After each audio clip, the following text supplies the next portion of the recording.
ఇప్పుడు మీరు చూడబోయే ఈ ప్రాపర్టీ అండి విజయవాడ పోరంకి మున్సిపాలిటీలో అండి పెనంబలూరు సెంటర్ నుంచి సాలిపేట వెళ్ళే రోడ్లో లేఅవుట్ వెంచర్లో ఉన్న ఫ్లాట్ అండి. ఈస్ట్ ఫేస్ ఫ్లాట్ 33 అడుగుల రోడ్లు కలిగిన ఫ్లాట్ అండి.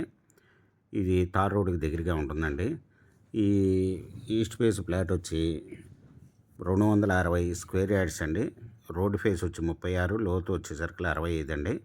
260 స్క్వేర్ యార్డ్స్, ఈస్ట్ ఫేస్ 33 అడుగులు. బ్యాంక్ లోన్ కూడా అవైలబుల్ అండి. ఇది గవర్నమెంట్ వాల్యూ వచ్చి 18,500 ఉందండి. ఈ ఓనర్ గారు వచ్చి 1 స్క్వేర్ యార్డ్ వచ్చి 20,000 చెప్తున్నారండి. Small negotiable. మీకు ఈ ప్రాపర్టీ వివరాలు డిస్క్రిప్షన్లో ఇవ్వడమైంది. అది చూసి మీకు నచ్చినట్టయితే స్క్రీన్ మీద ఉన్న ఫోన్ నెంబర్కి కాల్ చేయగలరు. మీకు ఈ ప్రాపర్టీ నచ్చినట్టయితే సబ్స్క్రైబ్ చేసుకోండి, లైక్ చేయండి, షేర్ చేయండి, కామెంట్ చేయండి.